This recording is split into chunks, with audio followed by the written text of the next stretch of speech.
Facebook, we also talk about the concept of authentic self. So to introduce the authentic me, my most important jobs in this world are being a dad, being a husband. I've got 3 kids, Juliet, Genevieve, and Harry, 10, 7, 5, already know more about everything than I do, so I'm really looking forward to when they become teenagers.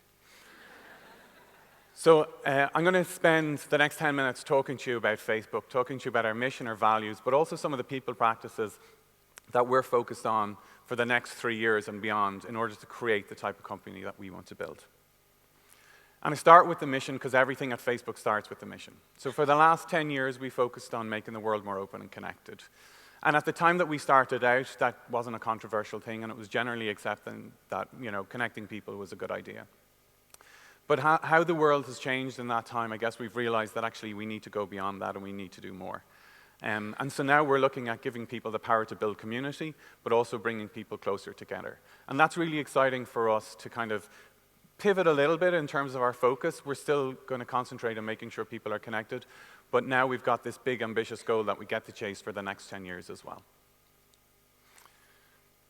And connecting the first 1 billion people was obviously a huge technological challenge for us. But beyond that, Facebook has evolved from just being that blue app to now being a family of apps and services with users between 700 million and now up to 2 billion for the Facebook Blue app itself. But beyond that, we're also looking at technologies that will help us continue on this mission. Technology around connectivity, around artificial intelligence, but also around virtual reality and augmented reality. At Facebook, we say to people, we don't have rules, we have values. So we're really keen, and since the very start, we've really focused on making sure that we don't have a lot of policies and procedures, but our values guide how we act and think as a company. And we learn a lot from that experience. We learn about, things that we could do better, things that we've done well. But they are the key that we keep coming back to as an organization. And the first one of those is build social value. So everything that we do, the focus of the work that we do at the company goes back to that mission. And in the picture there, you can see a lady called Michaela. And she's an avid Facebook user, but she's blind. And she's using something called object-oriented technology, which describes pictures in her newsfeed. And so that's the application of artificial intelligence to Facebook in order to give utility to people who, in a world where it's becoming increasingly more visual, with more video, more pictures in our daily lives, that they can participate also in the work that we're doing. Moving fast is really important at Facebook. If you look at the industry we're in, the internet industry, and even the technology industry, it's littered with the next big thing that never became what it promised to be. And that's really something that we're focused on because we are becoming a bigger company. We've gone from this small pre-IPO startup to being a medium-sized company to now being a much bigger company from a headcount perspective. And the reality is when companies get much bigger, they stop to innovate. And there's lots of examples out there. And they stop to innovate because people are afraid to make mistakes. But that's something that we have to rail against as an organization, to keep pushing forward, to keep moving fast, and to making mistakes along the way. And when we originally started out with this value, it was move fast and break things, because we recognize sometimes if you don't break things along the way, you're not moving fast enough. Being bold is really about taking risk, and about normalizing smart risk-taking across the organization. So we talk a lot about the risks that we take, and we talk about the things that work and the things that don't work, so that people can understand, and that people aren't afraid to make those big decisions, those bold decisions that ultimately will move the organization forward. Being open is core to how we think and operate as a company. If we believe externally that when people are open and share that it makes a better world, then internally, obviously, we believe the same is the case. So we make as much information as we can visible to people. We share much more than most companies do. And Mark stands up every week and does a weekly Q&A. And at that Q&A, he will answer any question that's asked of him. So there are microphones across the floor, people stand up and they ask questions. And when he's at his most engaged is when people ask the difficult questions. And people at Facebook like to ask really difficult questions. The core of an engineering hacker culture is that engineers believe that they can do any job better than the way you're doing it at the moment. So it creates a very interesting environment, particularly when you work in a job like I do. The final value is focus on impact. And so we expect people at Facebook to find the biggest problems to solve and to work on those problems. And that sounds quite simple, but actually a lot of companies don't do that very well, and people end up spinning their wheels doing work that ultimately doesn't lead to great outcomes. So we're trying to build a different type of company. And the interesting thing about the point that we're at our growth, we're probably in excess of 20,000 people from a headcount perspective now. That's going to continue to grow quite dramatically over the next number of years.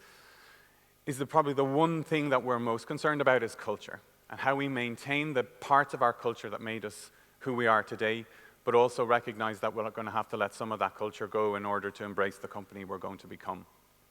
But the great thing about Facebook is no one person owns the culture. It's not Mark's, it's not the HR teams. Everybody owns it.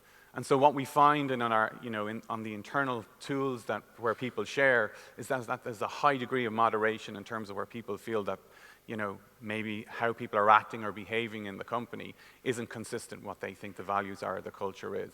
And that really helps people understand then how to work at Facebook. The other thing we do is as we go out to hire the people that we look to continue to grow the company, we're looking for people who want to build. We're looking for people who have that mentality of their dissatisfaction with the status quo, the people who are prepared to satisfy good in the pursuit of great. Managers are key, and that's interesting in a technology company where typically technical or functional skills are often seen as the most important things. But managers are core at Facebook, and we learned this lesson the hard way. About 4 years ago, our engagement surveys told us that our managers were the least happy population, and their people didn't think they were doing a really great job. So what we did is we had a manager amnesty of sorts where we went out and we talked to people and said, hey, is this what you really want to do with your career? And what we found was that a lot of people had pursued a manager career path because they thought it would lead to promotion and they thought it would progress their careers. And so we stepped back from that, and we've deliberately created dual career paths. So you can continue to progress through the organization and get bigger jobs as an individual contributor and as a manager. And then that focuses people who want to become managers and who are passionate about being managers on the role of being a manager. So some of those managers that we talked to, they came back and said, yeah, this is something I really want to do. And so we supported them, we developed them, we had invested in manager behaviors.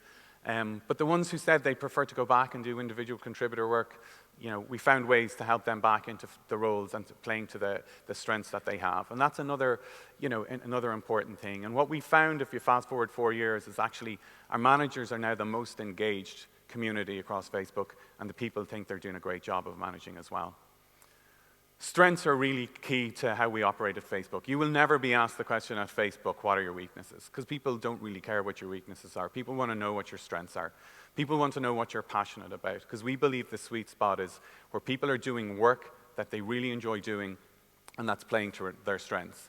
And when you have that kind of a dynamic in the organization, it means people end up doing work that has impact, and they're less likely to leave the organization. Diversity is also very important to us as well. The people that use our tools, billions of people use our tools, and they're very diverse. So we have to reflect that diversity in the organization that we build. In our offices across the road, we've got 80 different nationalities. So it shows you the type of breadth of people that we hire. But hiring them isn't enough. We've got to create the internal environment where cognitive diversity becomes part of how people think and act as well. And so we recognized that early on that people had biases, and we all have biases. Some of them are unconscious, but often they stop us allowing diverse perspectives be shared in meeting settings. And so we built a training program called Managing Bias, and we believed that it was so important that everybody in the company had to go through it.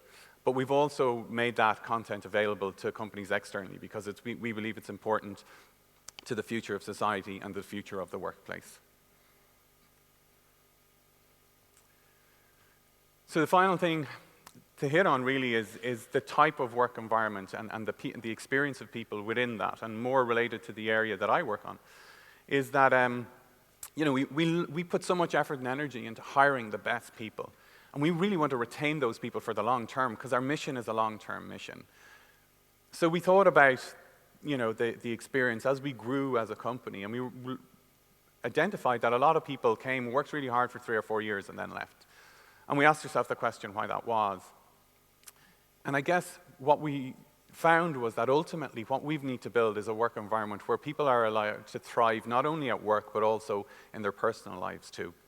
And so what we did is we did a lot of research on happiness, and we took Maslow's hierarchy of needs on that journey to self-fulfillment, and we took our benefits programs and some of the perks and conveniences we have, and we said, well, okay, how did these fit along Maslow's 5 stages?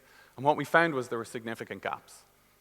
And those gaps became the roadmap for us in terms of building the types of human-centered design and experiential programs that our people would really need. And so we're less concerned about what companies have done in the past. A lot of traditional benefits were set up for working environments where there was one worker, typically a male, and they're not really what we need for now and what we need for the future. And so we've built that out over time. And a great example for us is that we noticed that our fastest growing demographic was parents. So parents to new kids, parents of young kids.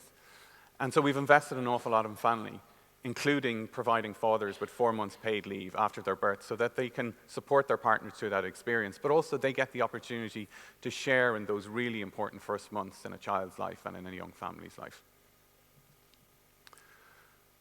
As a company, we have a saying that no matter how good people say we are, we're never as good as they say, and no matter how bad people say we are, we're never as bad as they say either. The reality is we're somewhere in between. And as a company, we're not perfect. We strive to try and do better every day, and we've got lots of opportunities to improve in terms of how we work and the products that we have, and that becomes our goal as we continue to build the company.